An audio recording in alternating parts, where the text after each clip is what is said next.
to say in 2 Timothy, it says, so you be strong in the grace that is in Christ Jesus. And the things that you have heard from among many witnesses, commit these to faithful men. This is so important. Faithfulness is one of the most important characteristics that God is looking for.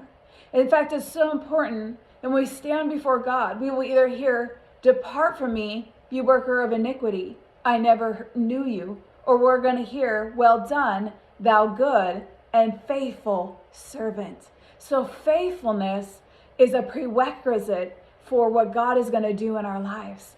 It says, moreover, it is required that stewards be found faithful. Well, what does that mean right now? What does faithfulness look like in this moment?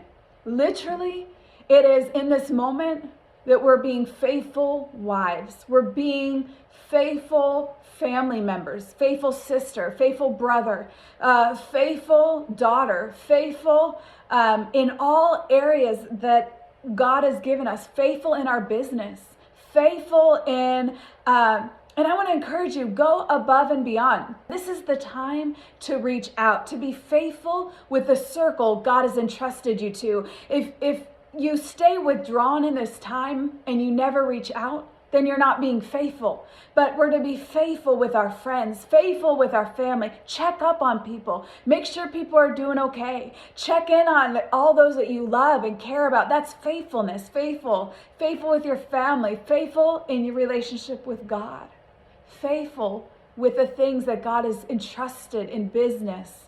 Be faithful in business.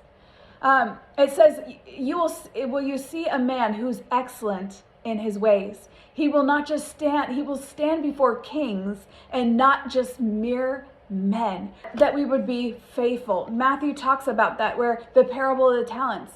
The one who had 10, he was faithful in his 10 and he was produced more. 5, he produced 10 more. Then they had the man who had 5 talents, and he took his 5 talents and he got 5 more.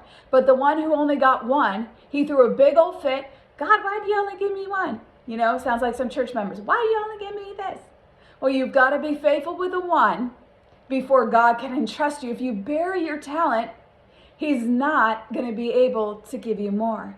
And so we've got to be faithful with, even if it's just one thing. If you are faithful in the one thing, he can entrust you with many things. And it's required that we're faithful. We're faithful with our finances in this season. That's a big deal. I want to encourage you to be faithful with your finances. Don't spend money just to spend money. Steward your finances. Stash away. Do things that, you don't have to have Starbucks. Be faithful. Be a trustworthy steward in this season. Don't just throw your money out. If you have it extra, go ahead for it. But I'm talking to those who, just use wisdom for the moment. Use wisdom for the time and lay up treasure for the time. Be faithful steward. Guard what's been entrusted. Guard, like tonight, I'll share with you, we had leftovers, and I told my family, "Hey, I'm not cooking tonight.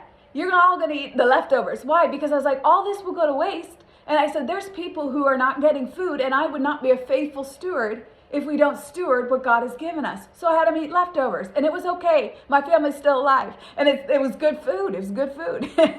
and that's okay. And I think sometimes we always think we have to have the latest, the best, the freshest, but this really teaches us how to prioritize what really matters and to be a good steward with our resources.